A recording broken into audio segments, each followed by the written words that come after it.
Akala ko, pag-ibig ang dahilan kung bakit ako isasama sa dambana. Pero sa isang gabi ng pagtatraydor, nalaman kong ang halaga ko pala ay katumbas lang kwamot tuhadon ko bak. Habang suot ko ang singsing ng katapatan, ibinebenta na pala ng lalaking mahal ko ang aking dangal. Sa harap ko ngo'y tindang mangtay ko anta. Ngayong gabi, ang dugong yorente na ipinagmamalaki ninyo, ako mismo ang magpapabagsak. Sino ngayon ang walang boses? Huwag kang mag-alala, ma. Pipirma yan. Wala naman siyang ibang pupuntahan kundi ang pamilya natin. Konting tiis na lang. Makuha lang natin ang kailangan natin sa kanya. Nanigas ako sa kinatatayuan ko sa labas ng bahaging nakabukas na pinto ng library. Ang boses na yon, ang boses ni Sebastian na laging puno ng tamis at pangako. Ngayon ay tila isang malamig na patalim na humihiwa sa katahimikan ng gabi. Narito ako. Bit-bit ang isang maliit na paper bag na naglalaman ng pinakamahal na hand cream na nakita ko sa mall kanina. Binili ko yon, hindi para sa sarili ko, kundi para sa kanya. Dahil noong isang gabi, nang hawakan ko ang kanyang pisngi, bahagya siyang umiwas. Akala ko, napagod lang siya sa trabaho bilang propesor. Akala ko, masyado lang akong naging emosyonal. Pero ang sumunod na boses na narinig ko ay mas matindi pa sa sampal. Diyos ko, Sebastian, ang boses ni Doña Carmela, ang magiging biyenan ko, ay umalingaw-ngaw na puno ng pandidiri. Siguraduhin mo lang na hindi siya magbabago ng isip at sabihan mo nga yang babaeng yan na mag-ayos ng sarili. Nakita mo ba ang mga kamay niya? Ang gasgas, parang liha. Nakakahiya siyang ipakilala sa mga kaibigan ko sa party kung ganyan ang hitsura niya.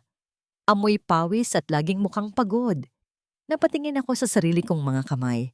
Ang mga kamay na ito, ang mga kamay na naglaban ng mga damit ni Sebastian noong nagsisimula pa lang siya.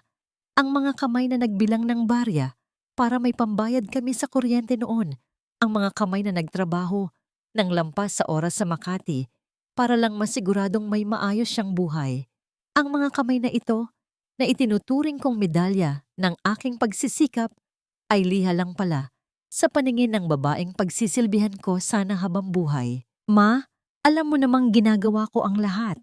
Sagot ni Sebastian at narinig ko ang buntong hininga niya na tila ba isang mabigat na pasanin ang mahalin ako. Nakakasawa na ring makinig sa mga kwento niya tungkol sa hirap ng buhay sa Laguna. Pero kailangan nating makuha ang pirma niya sa loan para sa business mo. Kapag nakuha na natin ang pera, bahala na. Sa ngayon, kailangan ko munang tiisin ang bawal na haplos ng mga kamay niyang magaspang. Tumawa sila, isang tawang parang kuryenteng gumagapang sa aking dibdib, nanunurot, sumasakal. Ang paper bag na hawak ko ay dahan-dahang nalaglag mula sa aking mga daliri. Bumagsak ito sa makapal na alpombra ng mansyon ng walang tunog. Pero sa loob ng puso ko, may isang malakas na pagbasag na yumanig sa buong pagkatao ko. Para akong kandilang unti-unting nauupo sa gitna ng karimlan. Ang bawat sakripisyo, ang bawat gabing hindi ako natulog para matulungan siya sa kanyang mga research, ang bawat sentimong ibinigay ko para sa future naming dalawa. Lahat ng iyon ay nauwi lang sa isang transaksyon. Huminga ako ng malalim. Pilit nilalabanan ang panginginig ng aking mga tuhod. Ang hanging pumapasok sa aking baga ay tila naging bubog na sumusugat sa aking lalamunan. Nanatili akong nakatayo sa dilim ng hallway, tinititigan ang sariling mga kamay na nanginginig sa galit at pait. Ganito na lang ba? Pagkatapos ng 7 taon ng pag-aalay ng aking kabataan at pawis, ang halaga ko lang ba ay isang pirma sa bangko?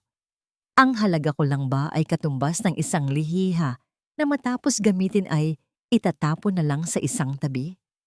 Sa dinami-dami ng bagyo na sinuong ko para sa kanya, bakit ako pa ang naiwan sa ulan? Really, Hija, heto ang listahan. Huwag mong kakalimutang dumaan sa bangko mamaya. Nakakahiya sa mga Lorente kung magkakaroon tayo ng aberya sa harap ng mga bisita. Ang boses ni Doña Carmela ay kasing tamis ng asukal. Pero para sa akin, bawat salita niya ay tila patak ng asido sa aking balat. Nakaupo kami sa mahabang hapagkainan ng kanilang mansyon. Sa harap ko ay ang almusal na ako mismo ang nagluto, ang paboritong daing at sinangag ni Sebastian. Pero sa halip na pasasalamat, isang makapal na folder ng mga bayarin ang inihain sa akin. 300 additional guests, tita? Halos mabulunan ako sa sarili kong laway habang binabasa ang listahan. Akala ko ba, intimate dinner lang ito para sa pamilya at malalapit na kaibigan? At bakit may catering mula sa isang 5-star hotel? Sobrang mahal po nito. Tinigil ni Sebastian ang paghiwa sa kanyang pagkain. Inabot niya ang aking kamay, ang kamay na tinawag niyang liha kagabi, at pinisili ito ng may mapanlinlang na lambing. Really love, isipin mo na lang na investment ito para sa ating dalawa, sabi ni Sebastian sa kanyang baritonong boses na dati ay nagpapatunaw sa puso ko. Many of these guests are my colleagues and potential investors for our future business. Ayaw mo naman sigurong isipin nila na wala tayong kakayahan, di ba? Isang gabi lang naman ito. Isang gabi lang. Isang gabi na ang halaga ay katumbas ng 3 taon kong pagtitipid. Tumingin ako kay Sebastian, hinahanap ang lalaking minahal ko. Ang lalaking nangako sa akin ng simpleng buhay sa Laguna, pagkatapos ng lahat ng hirap. Pero ang nakikita ko na lang ngayon ay isang estranghero na may suot na maskara ng katalinuhan at kabutihan. Lihim kong kinuyom ang aking mga palad sa ilalim ng mesa. Nararamdaman ko ang bawat gasgas at bawat kalyo sa aking balat. Naalala ko ang aking ina sa Laguna na hanggang ngayon ay gumagamit pa rin ng lumang uling para makatipid sa kuryente para lang may maipadala sa akin noong nag-aaral pa ako. Habang ang mga taong nasa harap ko ngayon na wala namang ibang ginawa kundi magkunwaring mayaman, ay tila mga linta na sumisipsip sa huling patak ng aking pinaghirapan. Don't worry, Relly, dagdag ni Doña Carmela habang humihigop ng mamahaling tsa. Kapag kasal na kayo ni Sebastian, dala mo na ang apelyidong Llorente. Iyon ang pinakamahal na regalong maibibigay namin sa iyo. Ang dangal ng pamilya namin ay hindi matutumbas ng kahit anong halaga ng pera. Consider this as your utang na loob to us for welcoming you into our world. Utang na loob. Gusto kong tumawa ng malakas hanggang sa mapunit ang aking lalamunan. Utang na loob dahil pinapayagan niyo akong bayaran ang inyong mga utang. Utang na loob dahil ginagawa niyo akong ATM. Para sa inyong mga bisyo, tumayo ako ng dahan-dahan. Ang bawat kilos ko ay mabigat. Tila may suot akong kadena na hindi nakikita ng sinuman. Kinuha ko ang folder at naramdaman ang bigat ng papel sa aking mga daliri. Sige po, dadaan ako sa bangko. Mahinahon kong sabi. Ang boses ko ay matatag, pero sa loob ko, may isang malaking pader na unti-unting gumuguho.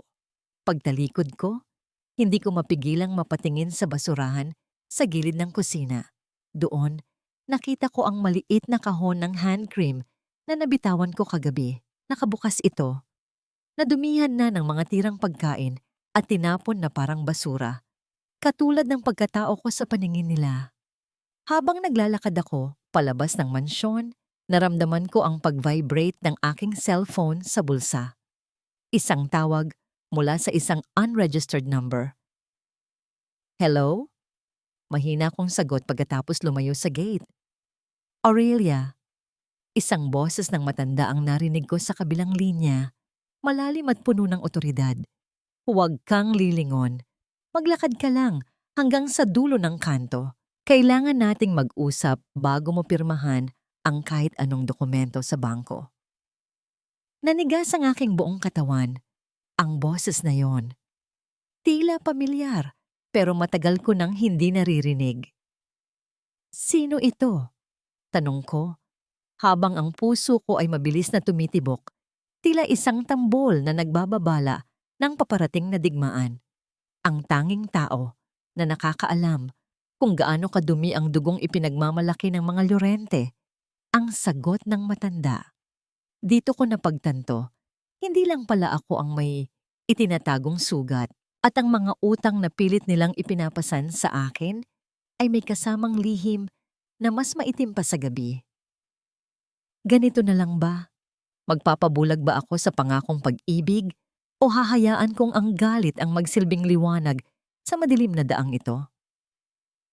Akala ko, ang unibersidad ang tanging lugar na pinupuntahan mo kapag sinasabi mong may board meeting ka, Sebastian. Pero bakit tila mas pamilyar ka pa sa eskinita rito sa Quezon City kaysa sa sarili nating subdivision? Nakahawak ako sa magaspang at bakbak na pader ng isang lumang apartment building. Ang bawat hininga ko ay tila may kasamang alikabok na bumabara sa aking lalamunan. Sumunod ako. Sa unang pagkakataon sa loob ng 7 taon, hinayaan kong pangunahan ako ng hinala kaysa ng tiwala. At ang bawat hakbang ko palapit sa unit na tinititigan ni Sebastian ay tila paglakad sa ibabaw ng mga nagbabagang uling. Mula sa bahagyang nakabukas na bintana, narinig ko ang isang malambing na tawa. Hindi iyon ang tawa ni Doña Carmela na puno ng pait. Isang tawa yon ng isang babaeng tila walang dinadalang mabigat na pasanin sa buhay. Sebastian, tingnan mo gumagalaw na naman siya. Sabi ng isang boses babae. Mas bata, mas malambot. Sumilip ako. Doon, sa gitna ng maliit at masikip na sala, nakita ko ang lalaking pakakasalan ko sa susunod na buwan. Nakaluhod si Sebastian sa harap ng isang babaeng nakaupo sa sofa. Ang babaeng iyon? Lianette. Kilala ko siya bilang isa sa mga dating estudyante ni Sebastian na madalas niyang purihin dahil sa talino nito. Pero ang paraan ng paghaplos ni Sebastian sa malaki nitong tiyan ay hindi paghanga ng isang guro sa kanyang mag-aaral. Pagmamahal iyon ng isang ama sa kanyang magiging anak, pero hindi ang lumalaking tiyan ni Lianette ang nagpatigil sa pagtibok ng puso ko. Ang kislap ng ginto sa kanyang kaliwang braso, ang tila naging kidlat na tumama sa aking paningin. Ang kalyas na yon, ang gintong pulseras na tanging pamana ng aking yumaong ina. Iyon ang pulseras na hinanap ko sa loob ng 1 linggo. Ang pulseras na sabi ni Sebastian ay baka nawala ko raw dahil sa kapabayaan ko. Iyon ang pulseras na isinanla ni nanay noon para lang may pambayad ako sa matrikula at tinubos ko nang magtrabaho na ako bilang working student. Ngayon, ang simbolo ng dangal at sakripisyo ng aking pamilya ay nakasuot sa braso ng isang babaeng katuwang ni Sebastian sa pagtatraidor sa akin. Kaunti na lang, Lianette, bulong ni Sebastian habang hinahalikan ng kamay ng babae. Kapag nakuha na natin ang pirma ni Aurelia para sa loan, mababayaran na natin ang lahat ng utang ni Mama at makakalipat na tayo sa mas malaking bahay. Hindi mo na kailangang magtiis dito. Pero Sebastian, paano kung malaman niya? Tanong ni Lianette. Ang boses ay puno ng kunwaring pag-aalala. Huwag kang mag-alala. Sagot ni Sebastian na may kasamang mapait na ngisi. Masyadong mabuti ang babaeng yun para maghinala. At kahit malaman pa niya, saan naman siya pupunta? Wala siyang ibang kakampi kundi ako. Akala niya, siya ang tagapagligtas ng pamilya ko. Pero ang totoo, siya lang ang kasangkapan natin para sa kinabukasan ng anak natin. Naramdaman ko ang panlalamig ng aking mga daliri. Ang bawat salita ni Sebastian ay tila mga pako na ibinabaon sa aking dibdib.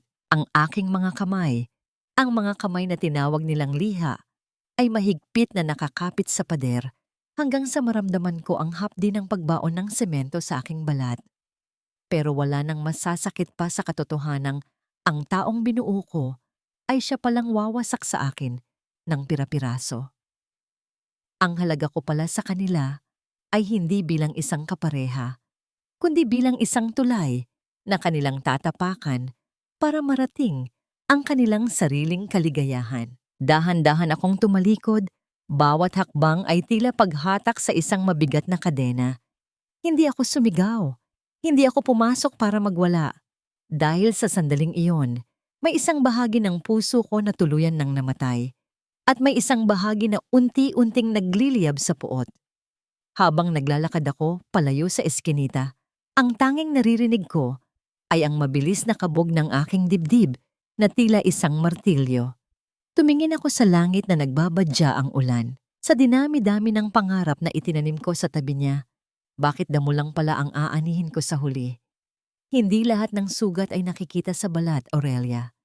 Ang pinakamalalim na sugat ay iyong nanggagaling sa mga taong pinagkakatiwalaan natin ng ating buhay. Ang tinig ni Tip Tomas ay mahina, pero puno ng bigat habang nakaupo kami sa maliit niyang sala sa isang tahimik na kanto sa Makati. Amoy lumang papel at eucalyptus ang paligid. Isang amoy na laging nagpapakalma sa akin simula noong bata pa ako. Si Tio Tomas, ang kapatid ng aking ama, ay isang retiradong auditor. Ang kanyang mga mata, bagamat may labo na dahil sa edad, ay nananatiling matalas pagdating sa mga numero at katotohanan. Inilatag ko sa harap niya ang mga dokumentong palihim kong nakuha mula sa bag ni Sebastian kaninang umaga. Ang aking mga kamay ay nanginginig pa rin, tila may sariling buhay na hindi ko makontrol. Tignan mo ito, Tio. Bulong ko. Ang boses ko ay halos maglaho sa hangin. Sinabi niya sa akin na ang perang kinuha niya sa joint account namin ay para sa down payment ng bahay na titirhan namin pagkatapos ng kasal. Pero bakit ganito ang nakasulat dito? Kinuha ni Tio Tomas ang kanyang salamin at masusing sinuri ang mga papel. Narinig ko ang mahina niyang pagbuntong hininga habang tinitignan ang bawat pirma. Aurelia, Hija. Nagsimula siya at naramdaman ko ang kaba sa aking dibdib. Hindi mo sulat kamay ito. Ginaya ang pirma mo sa dokumentong ito para magamit ang pangalan mo bilang garantor sa isang malaking utang. At ang perang inilabas sa account niyo? Hindi ito napunta sa real estate. Napunta ito sa isang pribadong bank account na ang beneficiary ay isang nagngangalang Carmela Llorente. Para akong binuhusan ng nagyayalong tubig. Hindi lang pala ako niloloko sa damdamin. Ninanakawan din ako ng aking pinaghirapan.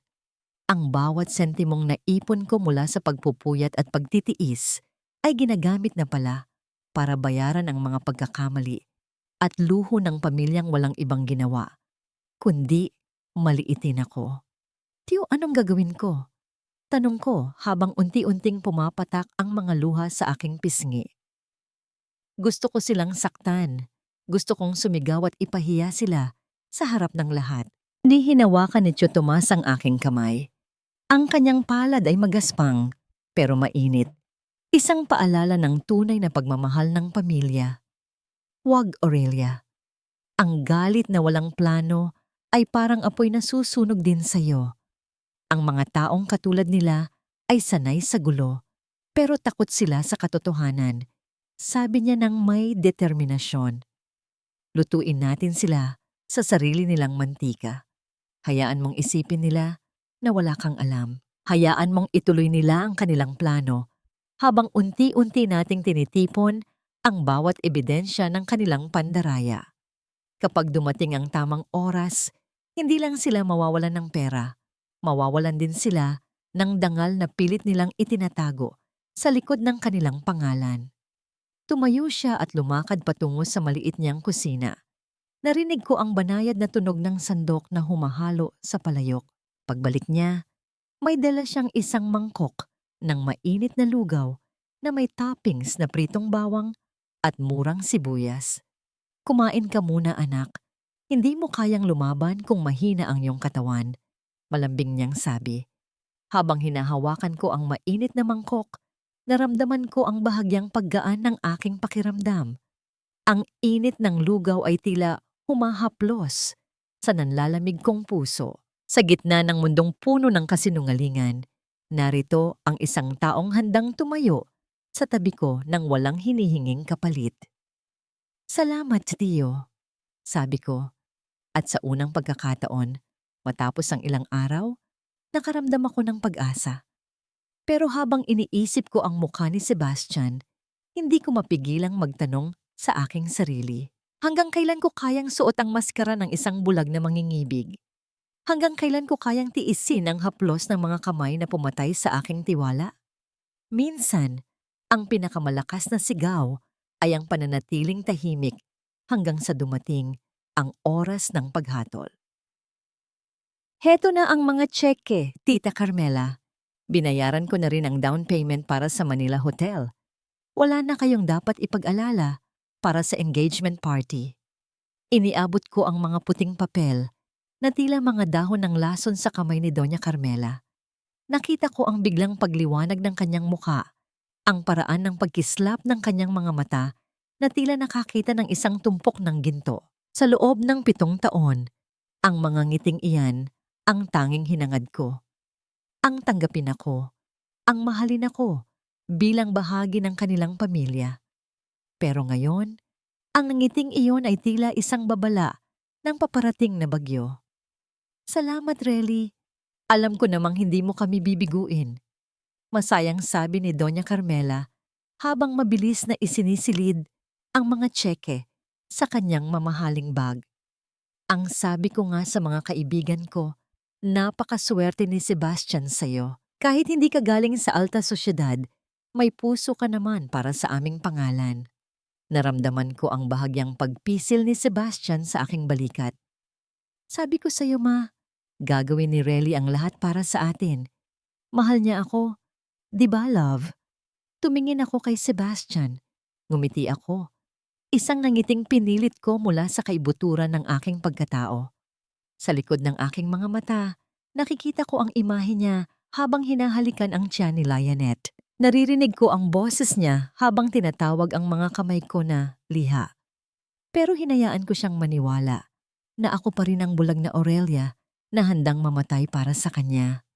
Siyempre, Sebastian, gagawin ko ang lahat para sa kinabukasan nating dalawa. Sagot ko. Ang bawat salita ko ay may dalawang kahulugan na tanging ako lang ang nakakaalam. Sa sumunod na 2 linggo, hinayaan ko silang malunod sa sarili nilang kasakiman. Hinayaan ko si Doña Carmela na mag-order ng pinakamahal na mga bulaklak, ang pinakamarangyang menu, at ang mga souvenir na gawa pa sa kristal. Bawat bill na dumarating ay agad kong tinatanguan. Gusto kong umakyat sila sa pinakamataas na palapag ng kanilang mga pangarap dahil alam ko na kapag mas mataas ang kinalalagyan, mas masakit ang pagbagsak. Isang hapon, habang nag-aayos kami ng mga invitation list sa library, tumunog ang telepono ni Sebastian. Nakita ko ang saglit na pagbabago ng kanyang ekspresyon mula sa pagiging kampante patungo sa bahagyang takot. Sino yan, Sebastian? Tanong ko habang nananatiling nakatitig sa mga sobrang sinusulatan ko. Wala, love. Tungkol lang sa faculty meeting sa universidad. Kailangan ko lang sagutin ito sa labande. Mabilis niyang sagot bago lumabas ng silid nang hindi man lang ako tinitignan sa mata. Dahan-dahan kong ibinaba ang aking ballpen. Naramdaman ko ang lamig ng aircon sa loob ng library. Pero mas malamig ang pakiramdam sa aking dibdib. Kinuha ko ang sarili kong phone at tinignan ang mensaheng ipinadala ni Maribel. Ang mga ebidensya ng paglipat ng pera ni Sebastian patungo sa account ni Lionette ay kumpleto na. Nabalik ang aking diwa nang pumasok muli si Doña Carmela. Ang mukha ay seryoso na at tila may hinihinging mas malaki pa. Aurelia, Hija, may isa pa akong gustong hilingin. Simula niya habang nauupo sa tapat ko. Naisip ko, baka pwedeng bago ang party ay mailipat na sa pangalan ni Sebastian ang ilang investments mo para naman hindi ka mapahiya sa mga Llorente. Para lumabas na si Sebastian ang nagbibigay ng lahat ng ito sa'yo, isang formality lang naman para sa proteksyon ng imahe niyo bilang mag-asawa. Napahawak ako ng mahigpit sa gilid ng mesa. Ang kapal ng mukha ng babaeng ito ay tila walang hangganan. Gusto nilang kunin ang lahat. Ang pera ko, ang dangal ko, pati na ang bunga ng bawat patak ng pawis ko para lang magmukhang hari ang kanyang anak. Pag-iisipan ko po, tita. Mahinahon kong sabi, habang sa loob ko ay bumubuo na ako ng huling hakbang ng aking plano.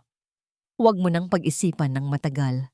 Hija, ang banta na may kasamang ngingiti ni Doña Carmela. Dahil kung hindi mo ito gagawin bago ang gabi ng engagement, baka mapilitan akong kanselahin ang lahat.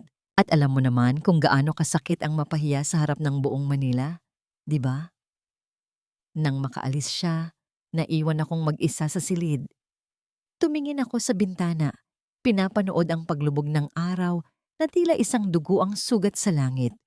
Akala nila, ako ang tupa na ihahain sa kanilang altar. Hindi nila alam, ako ang nagtayo ng mismong altar na yon at ang bawat barya na kinuha nila sa akin ay ang siyang magiging pambayad sa kanilang kahihiyan. Tuloy ang laro, Doña Carmela. Pero siguraduhin ninyong handa kayong matalo.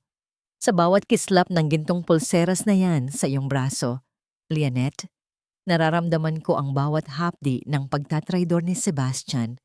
Pero sa bawat pintig ng buhay sa loob ng iyong sinapupunan, nakikita ko ang isang inosenteng biktima na katulad ko. Narito ako sa isang maliit at madilim na sulok ng isang lumang coffee shop sa Quezon City. Pinili ko ang lugar na ito dahil alam kong hindi rito nagpupunta ang mga kakilala ni na Sebastian. Sa tapat ko ay nakaupo si Lianet. Napakabata pa niya. Marahil ay nasa unang bahagi pa lang siya ng kanyang 20. Ang kanyang mga mata ay puno ng takot at ang kanyang mga kamay ay protektadong nakapatong sa kanyang malaking tiyan. Sa sino ka ba talaga? Nauutal niyang tanong. Ang sabi sa akin ni Sebastian, pinsan ka niya. Isang pinsan na tumutulong sa kanya sa mga business dahil wala ka raw pamilya. Isang mapait na ngiti ang sumilay sa aking mga labi. Pinsan, isang ulila na walang pamilya. Iyon pala ang kwentong ipinapakain niya sa babaeng ito, habang ako naman ay pinapaniwala niya sa isang kasalang magaganap sa susunod na buwan. Ako si Aurelia Daizon, Lianet. Ako ang babaeng 7 taon niyang kasama. Ang babaeng pinangakuan niya ng kasal at ang babaeng nagbabayad ng bawat sentimong ginagamit niya para pambili ng mga bulaklak at pagkain na ibinibigay niya sa iyo. Mahinahon kong paliwanag. Nakita ko ang unti-unting pagtulo ng mga luha mula sa kanyang mga mata. Binitawan niya ang baso ng tubig at napahawak sa kanyang noo. Hindi totoo yan, bulong niya. Pero alam ko na sa loob niya, ang bawat salita ko ay tila mga piraso ng puzzle na unti-unting nabubuo. Sabi niya sa akin, matagal na kayong wala. Sabi niya, ikaw ang ayaw tumigil sa paghahabol sa kanya, kaya kanya hinahayaang tumulong sa pamilya niya bilang kabayaran sa mga atraso mo noon. Huminga ako ng malalim para pigilin ang galit na gustong sumabog sa aking dibdib. Ang galing mo talaga, Sebastian. Nagawa mong baligtarin ang lahat. Ang bawat sakripisyo ko ay naging atraso sa kanyang kwento. Lianet, tignan mo ako, sabi ko habang iniaabot ang aking mga kamay sa ibabaw ng mesa. Tignan mo ang mga kamay na ito. Gasgas, kalyado at pagod. Ito ang mga kamay na nagtrabaho para maibili ka niya ng pulseras na suot mo ngayon.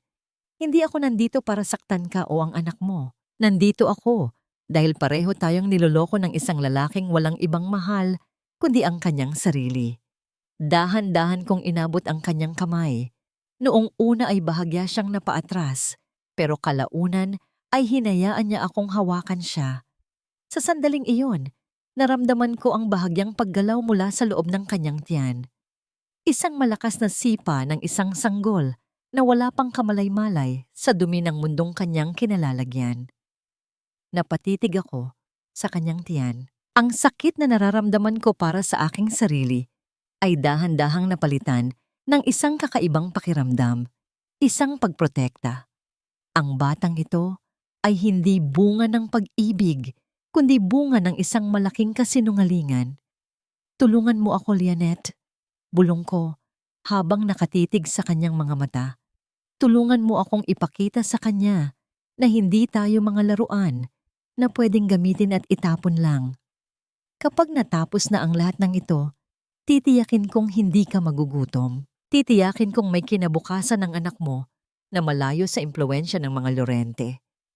Nanatiling tahimik si Lionette. Ang kanyang mga hikbi ay unti-unting kumalma.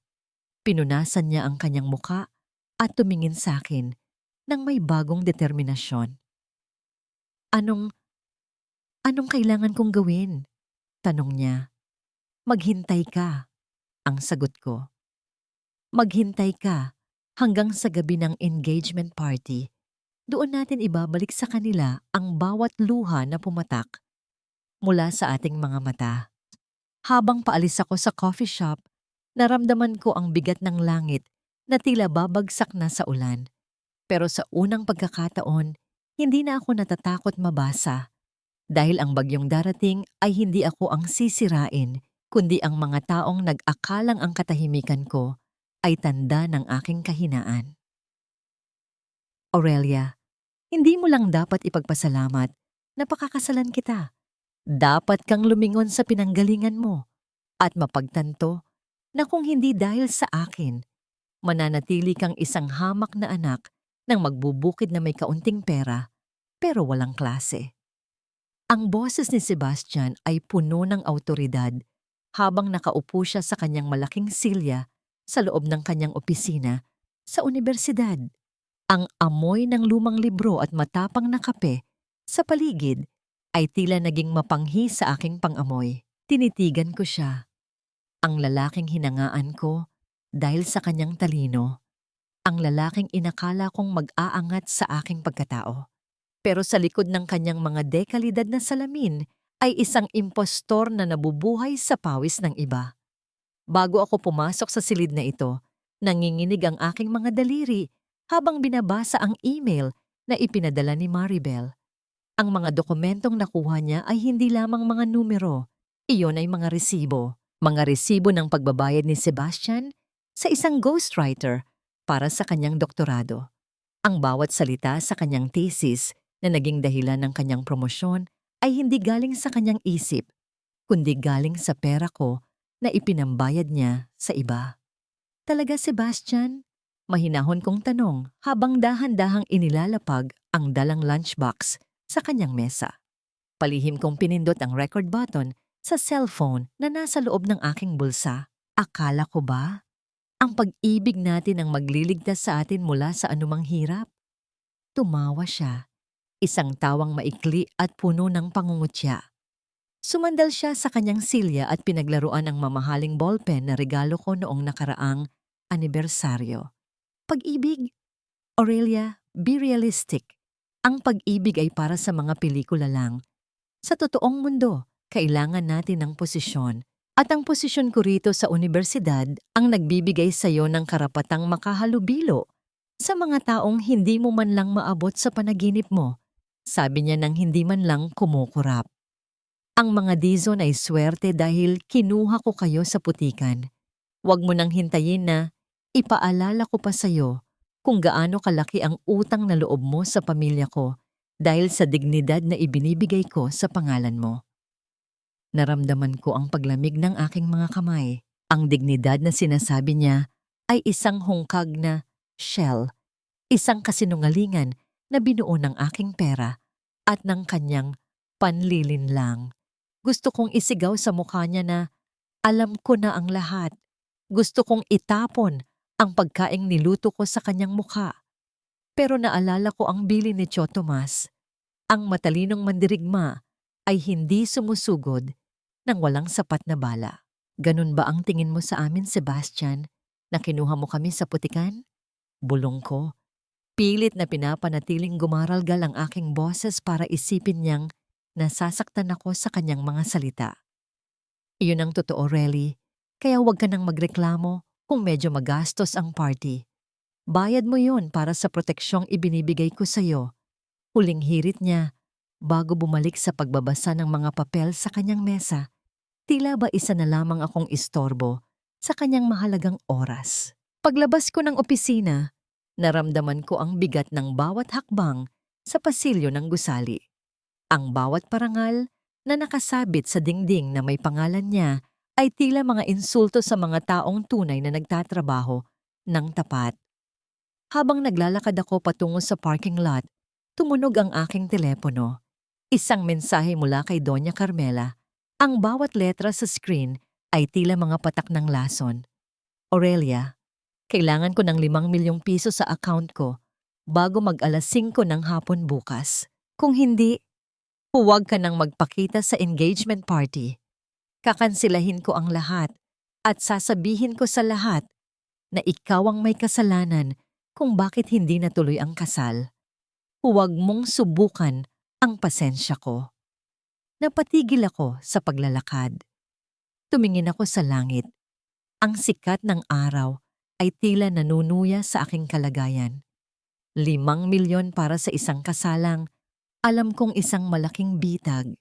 5 milyon para sa isang lalaking tinawag akong basurang galing sa putikan. Napahawak ako ng mahigpit sa aking bag kung saan naroon ang cellphone na naglalaman ng kanyang pag-amin. Ganito na lang ba? Hahayaan ko bang ubusin nila ang huling sentimo ko bago nila ako itapon ng tuluyan? O sisiguraduhin kong sa gabi ng kanilang selebrasyon, sila ang magmamakaawa sa putikang sinasabi nila? Nay, bakit po hindi kayo gumamit ng bagong sabon na binili ko? Iyong mabango at malambot sa balat? Napatigil si Nanay Rosa sa paglalaba sa likod ng aming maliit na bahay sa Laguna. Tumingin siya sa akin habang pinupunasan ang kanyang noo ng dulo ng kanyang duster. Ang kanyang mga kamay ay kulubot na at nangingitim ang mga kuko dahil sa pagtatanim. Pero sa mga mata ko, iyon ang pinakamalinis na kamay sa mundo. Sayang naman, Relly. Gagamitin ko lang yon kapag may espesyal na okasyon. Sanay naman ako sa bareta, anak. Malinis din naman ang labas nito. Malambing niyang sagot bago muling ibinaling ang atensyon sa pagkusot ng mga damit.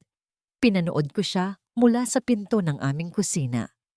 Ang amoy ng basang lupa at sinisindang kahoy ay humahalo sa amoy ng murang sabon. Mga amoy na nagpapaalala sa akin kung sino talaga ako. Dito sa Laguna, ang bawat sentimo ay may halaga.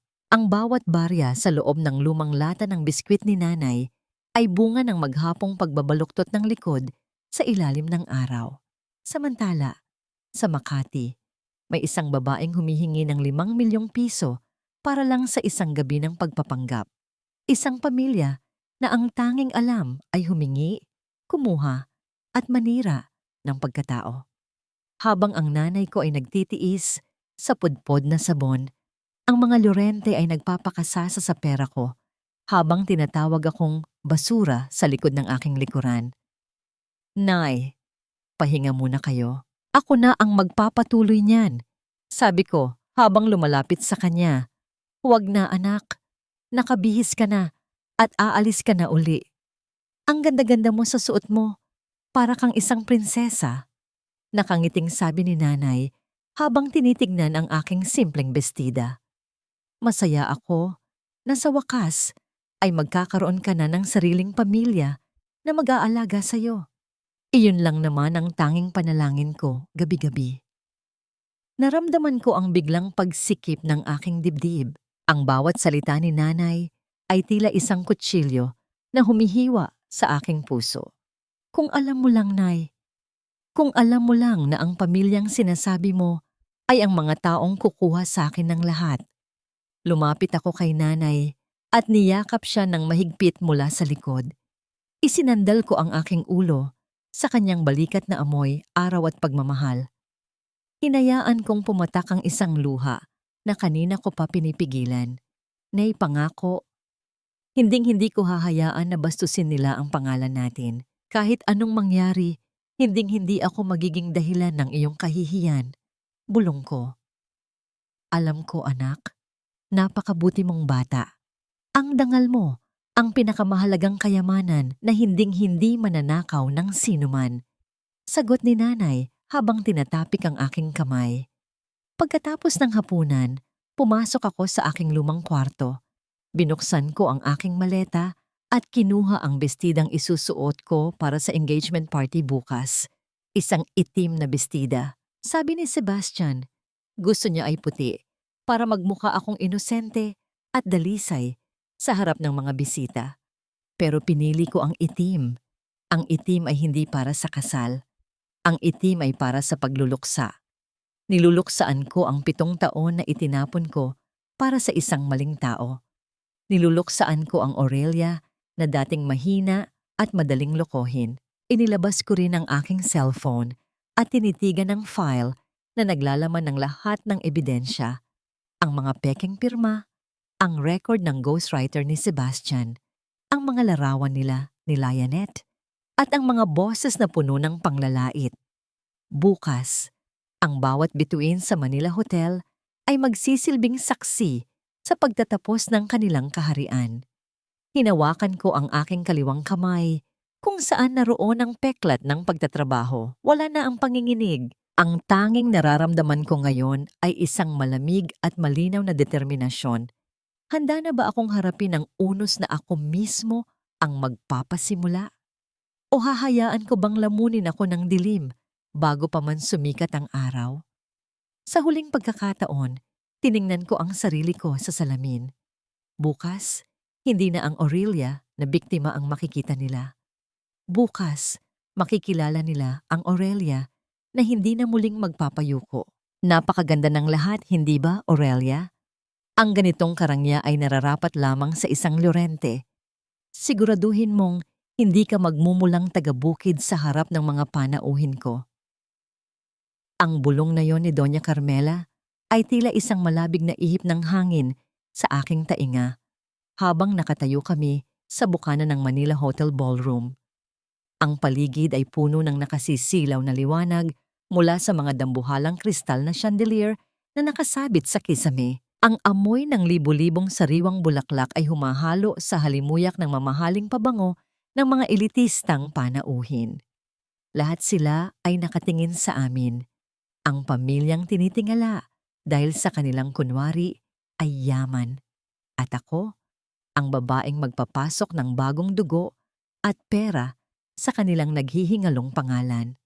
Napansin ko ang bahagyang pagtaas ng kilay ni Doña Carmela nang makita niya ang suot ko. Sa halip na ang puting gown na binili niya para sa akin, suot ko ang itim na bestida na gawa sa seda. Itim na kasing dilim ng gabi, kasing talas ng aking determinasyon. "Why are you wearing black, Aurelia?" Asik ni Sebastian sa aking tabi. Bahagya niyang hinila ang braso ko habang nakangiti pa rin sa mga kakilalang dumadaan. "I told you, Ma wants you to look pure tonight. Mukha kang pupunta sa libing sa suot mo." Bakit, Bakit, Sebastian?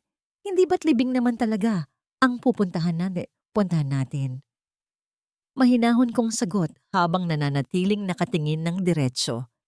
Ang libing ng mga kasinungalingan. Hindi siya nakasagot dahil sa sandaling iyon ay tinawag na kami sa gitna ng entablado. Ang bawat hakbang ko sa pulang alpombra ay tila paglakad patungo sa isang bitayan, pero sa pagkakataong ito, hindi ako ang bibitayin. Naramdaman ko ang kaba ng aking puso, isang mabilis na pagtibok na tila isang tambol na nagbababala ng pagdating ng katotohanan. Umakyat kami sa entablado sa ilalim ng masigabong palakpakan. Doon, kinuha ni Doña Carmela ang mikropono. Ang kanyang mukha ay puno ng pekeng kagalakan habang ibinibida ang kabutihan ng kanyang anak at ang swerte ko na mapabilang sa kanilang pamilya. "Tonight is not just about a union," simula ni Doña Carmela. Ang kanyang boses ay umaalingaw-ngaw sa buong silid. "It is about legacy. And as a sign of our commitment to the Llorente family, Aurelia has a very special gesture to make tonight." Isang waiter ang lumapit na may dalang pilak na tray. Sa ibabaw nito ay isang pirasong papel, ang kabuuan ng lahat ng gastos para sa gabing ito, at ang loan document na magtatali sa akin sa kanilang mga utang habang buhay. Isang ballpen na ginto ang inilapag din sa tray. Naramdaman ko ang lahat ng mata na nakatitig sa akin. Ang mga bulungan ng mga panauhin ay tila mga bubuyog na naghihintay ng aking pagkakamali. Doña Carmela looked at me with a triumphant smirk, a look that said, "Pumirma ka na, basura." Sebastian leaned in closer, his hand firmly gripping my waist, forcing a smile for the cameras. Sign it, Relly. Don't make a scene. Do this for us, and I'll make you the happiest woman alive. Tiningnan ko ang ballpen. Tiningnan ko ang papel. Naalala ko ang mga kamay ni Nanay Rosa na naglalaba sa Laguna. Naalala ko ang boses ni Sebastian na tinatawag akong liha. Naalala ko si Lianet at ang batang walang kamalay-malay. Dahan-dahan kong kinuha ang ballpen. Naramdaman ko ang lamig ng ginto sa aking mga daliri. Ang buong ballroom ay biglang tumahimik.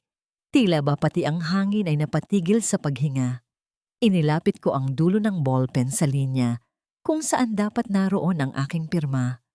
Pero sa halip na isulat ang aking pangalan, naramdaman ko ang isang kakaibang lakas na dumaloy sa aking mga braso. Isang lakas na nanggagaling sa 7 taon ng pananahimik. Tumitig ako nang diretso sa mga mata ni Doña Carmela. Nakita ko ang biglang paglitaw ng takot sa kanyang mga mata. Isang munting bitak sa kanyang perpektong maskara. Ganito na lang ba? Bulong ko. Sapat na para marinig nilang dalawa ni Sebastian.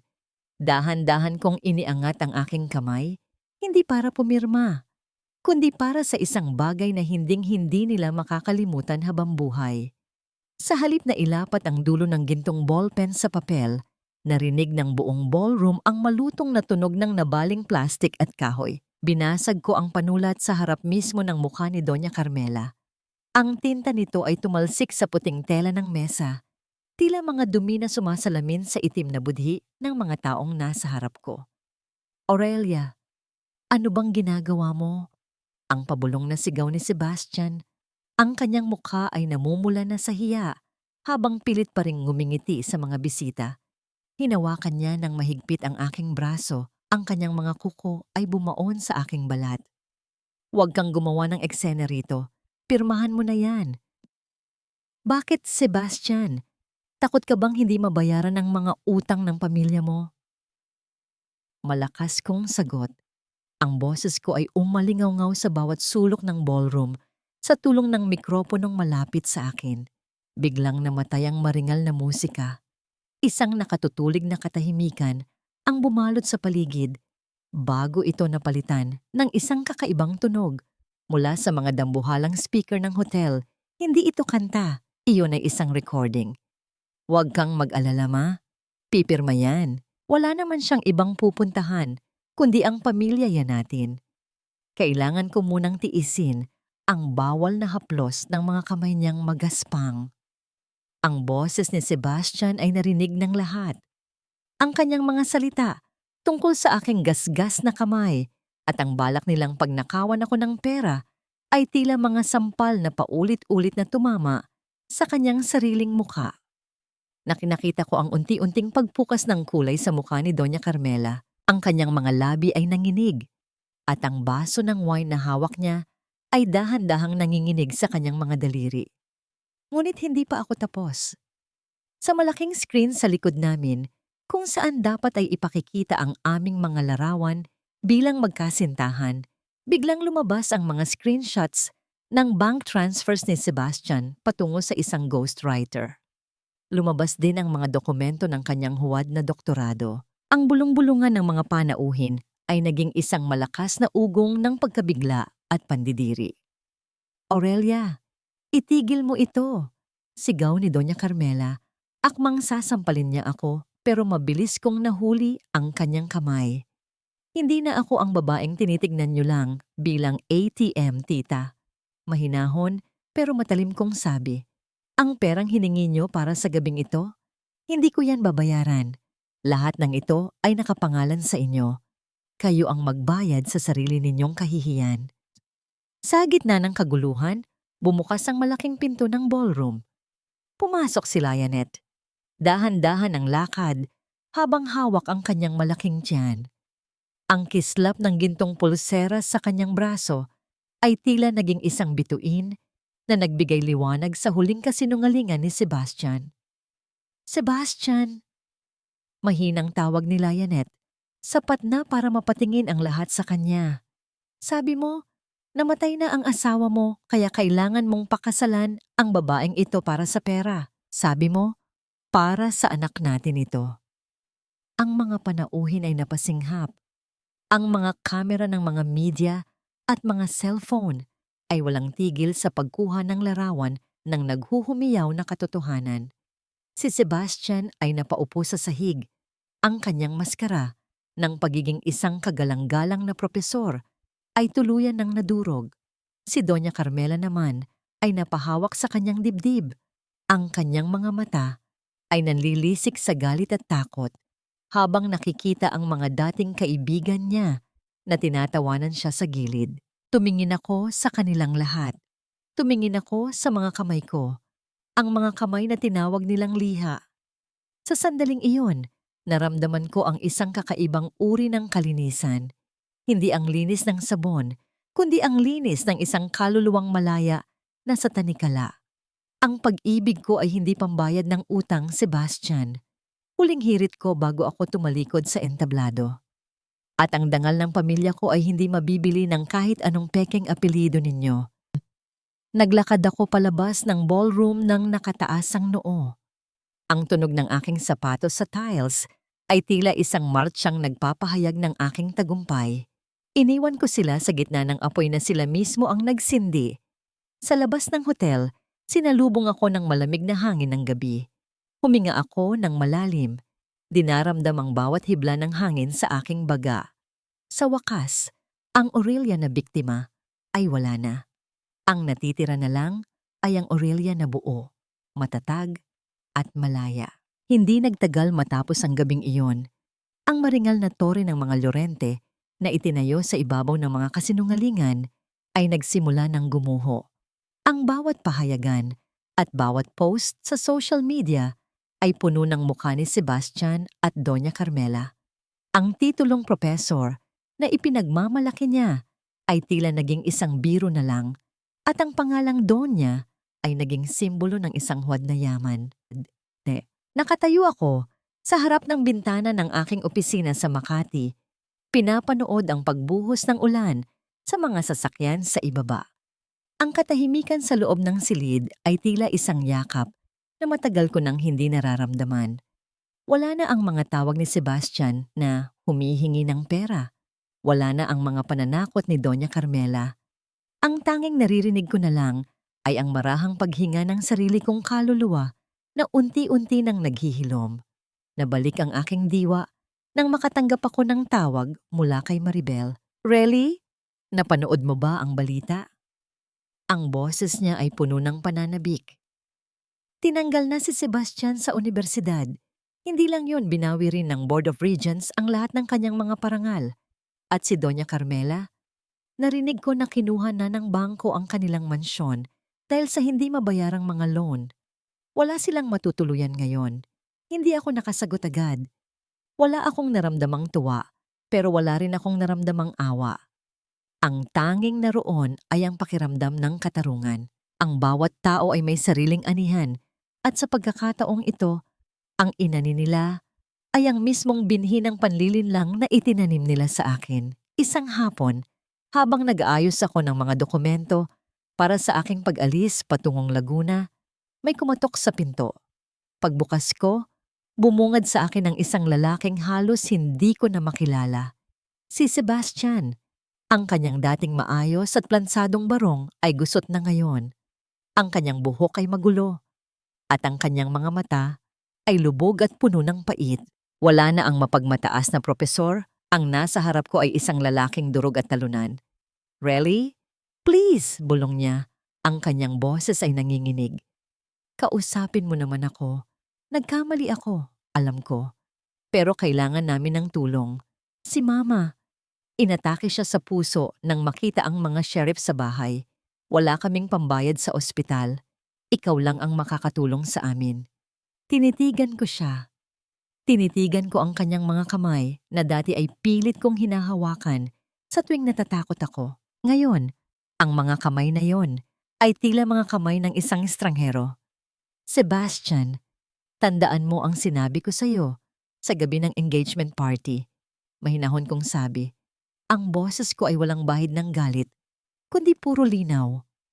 Ang pag-ibig ko ay hindi pambayad ng utang.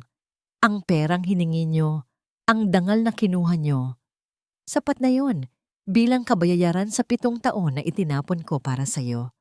Huwag mo nang hintayin na tawagin ko ang security. Ganyan ka na ba kadesperada para makitang naghihirap kami? Sigaw niya, ang kanyang huling pagtatangka na manakit. Dahil ba sa mga kamay mong magaspang kaya wala kang puso? Ngumiti ako ng bahagya. Itinaas ko ang aking mga kamay at tinitigan ang mga kalyo at peklat na naroon. Ang mga kamay na ito ang nagtaguyod sa iyo, Sebastian, at ang mga kamay ring ito ang nagpalaya sa akin. Ang hirap ninyo ay hindi ko gawa. Iyan ay bunga ng inyong sariling mga desisyon. Paalam na. Dahan-dahan kong isinara ang pinto. Narinig ko ang mahina niyang paghikbi sa labas, ang tunog ng kanyang pagsuko na unti-unting lumalayo sa aking pandinig. Hindi na ako lumingon pa. Bago ako tuluyang lumabas ng gusali, sinalubong ako ni Tio Tomas. May dala siyang isang makapal na sobre. Aurelia, may nakita ako sa mga lumang file ng tatay mo, sabi ni Tio Tomas ng may seryosong muka. Hindi lang pala pagsisikap ang dahilan kung bakit nagkaroon ka ng kakayahan sa pananalapi. May iniwan ang tatay mo na hindi mo alam. Isang bagay na ninakaw din ng mga Llorente noon pa man. Napatigil ako sa huling baitang ng hagdan. Ang bawat sikreto na nabubunyag ay tila mga bahagi ng isang mas malaking tadhana. Tumingin ako sa sobre at pagkatapos ay sa langit na nagsisimula ng kuminang ang mga bituin. Minsan, ang pagguho ng isang pangarap ay ang simula lamang ng pagtuklas sa isang katotohanang mas matibay pa sa bato. Ang amoy ng basang lupa at ang halimuyak ng mga puno ng kape ang sumalubong sa akin pagbaba ko ng sasakyan. Wala na ang usok ng Makati, wala na ang amoy ng mamahaling pabango na pilit nagtatakip sa mabahong katotohanan. Dito sa Laguna, sa tapat ng aming lumang bahay, ang hangin ay tila isang gamot na humahaplos sa mga sugat ng aking nakaraan. Inilapag ko ang aking mga gamit sa kawayang upuan sa beranda. Tinitigan ko ang aking mga kamay. Wala na ang panginginig. Ang mga kalyong dati ay ikinahiya ko dahil sa mga salita ni Sebastian. Ngayon ay tinitignan ko ng may pagmamalaki. Ang mga kamay na ito ang nagbuo muli sa akin. Relly, anak, halika muna rito sa kusina. Tawag ni Tio Tomas. Nakaupo siya sa tapat ng isang lumang mesa at sa harap niya ay ang sobrang ibinigay niya sa akin nung isang araw. Naupo ako sa tabi niya. Dinaramdam ang lamig ng sahig sa aking mga paa. Binuksan ni Tio Tomas ang sobre at inilabas ang isang dilaw na dokumento, isang lumang titulo ng lupa at isang kasunduan na may pirma ng aking ama at ng ama ni Sebastian. Hindi lang basta pagnanakaw ang ginawa nila sa iyo, Bob. Really? Simula ni Tio Tomas, ang boses ay puno ng pait. Ang lupang kinalalagyan ng dati nilang mansyon sa Manila, bahagi iyon ng lupain ng tatay mo na nakuha nila sa pamamagitan ng panlilinlang noong naghihikahos ang pamilya natin. Ginamit nila ang pagiging mabuti ng tatay mo para payamanin ang kanilang sarili. Ang pagtrato nila sa iyo bilang basura ay paraan lang nila para hindi mo malaman ang totoong utang nila sa ating mga dizon. Napatitig ako sa dokumento. Ang bawat letra ay tila nagsusumigaw ng katarungan. Kaya pala ganun na lang ang pagpilit ni Doña Carmela na ipakasal ako kay Sebastian, hindi lang dahil sa pera ko ngayon, kundi dahil takot silang mabawi ko ang lahat ng kinuha nila sa amin noon pa man. Pero sa halip na magalit, nakaramdam ako ng isang malalim na kapayapaan. Ang katotohanan ay wala na sa kanilang mga kamay. Ang hustisya ay hindi na kailangang hingin. Kusa na itong dumating nang piliin kong talikuran ang kanilang mundo. Sa sumunod na mga buwan, ginamit ko ang aking kaalaman sa pananalapi para sa isang bagong adhikain. Hindi na para sa mga korporasyon sa Makati, kundi para sa mga kababaihan dito sa aming bayan. Itinatag ko ang Dyson Weaving and Financial Hub, isang maliit na kooperatiba kung saan ang mga nanay ay natututong maghabi ng mga tradisyonal na tela at kasabay nito ay tinuturuan ko silang humawak ng sarili nilang pera. Isang umaga, habang nagtuturo ako, dumating si Maribel na may dalang balita. "Really? May nakakita kay Sebastian sa Maynila." Bulong niya habang iniaabot ang isang baso ng malamig na tubig. Nagtatrabaho siya bilang kargador sa pier. Sabi nila, madalas daw siyang nakikitang tulala at tila nawawala sa sarili. Si Doña Carmela naman, nasa isang pampublikong pasilidad na, wala nang bumibisita, kundi ang mga luma niyang pinagkakautangan. Tumingin ako sa labas, sa mga kababaihang masayang nagtatawanan habang nagtatrabaho. Naisip ko si Sebastian, ang lalaking natatakot madumihan ng mga kamay. Ngayon ay nabubuhay sa pawis at bigat ng mga kargamento. Ang liha na kinatakutan niya ay naging sarili niyang kapalaran.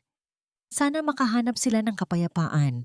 Maikli kong sagot. Hindi dahil sa pinatawad ko na ang lahat ng sakit, kundi dahil wala na silang puwang sa aking kasalukuyan.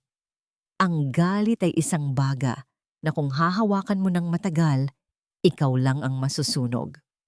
Lumapit sa akin si Nanay Rosa na may dalang isang tasang mainit na barako. Umupo kami sa ilalim ng puno ng mangga, pinapanood ang paglubog ng araw na kulay kahel at lila. "Masaya ka na ba, anak?" Tanong ni Nanay habang hinahawakan ang aking kamay. Tinitigan ko ang aking mga daliri. Ang mga daliri na ngayon ay may mantsa ng tinta mula sa pagtuturo at bahagyang gasgas mula sa pagtulong sa paghabi. Hinigpitan ko ang hawak sa kamay ni Nanay. "Higit pa sa masaya, Nay. Malaya na ako." Sagot ko.